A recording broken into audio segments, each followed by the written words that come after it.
assalaamu calaykum saaxiibaha qiimiga badan waad salaamantihiin meel walba oo aad dunida ka joogtaan.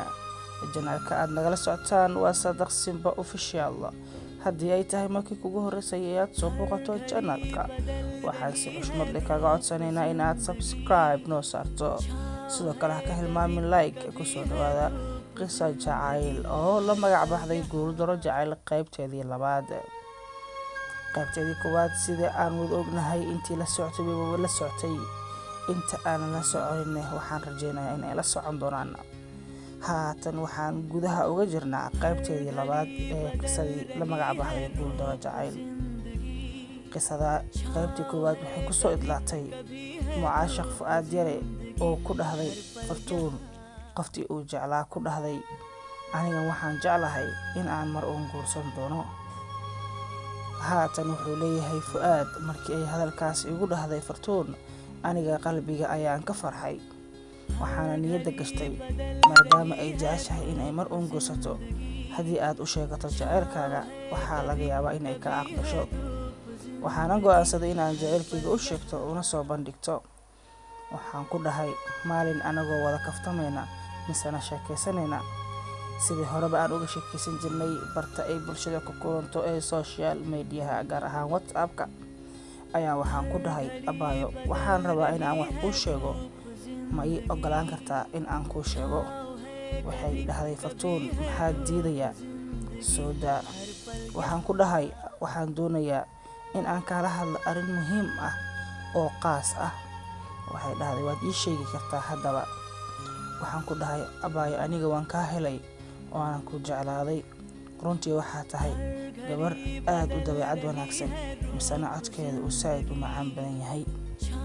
qalbigayga mar waliba adigoo kaa fikiraa, ma aqaano sababta. xitaa haddii aan isku dayo in aan kaa saaro ma kaa saari karo, waanan ku jeclaaday. waxay igu dhahday Fartuun sidoo kale, anigaba waan ku jeclahay, waanan kaa helay.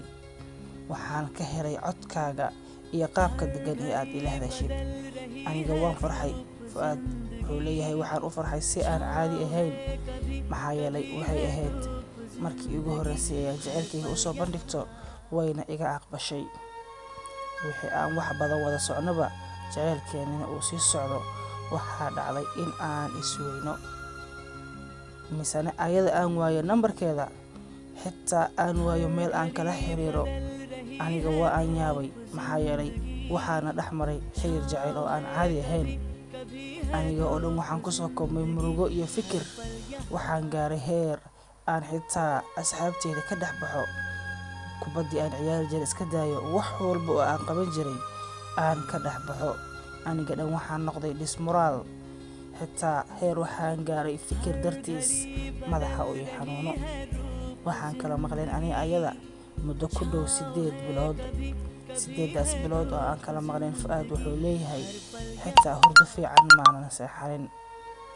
waxaa dhacday maalin maalmaha ka mid ah in uu saaxiibkayga soo dhigo sawirkeeda statuska WhatsApp-ka, kadibna anigu aan arko anigoo yaaban, taleefankaygana fiirinaya.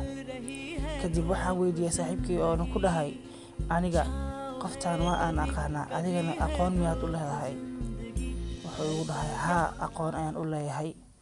markaasaa waxaan ku dhahay adigoo raalli ah ma isiin kartaa nambarkeeda?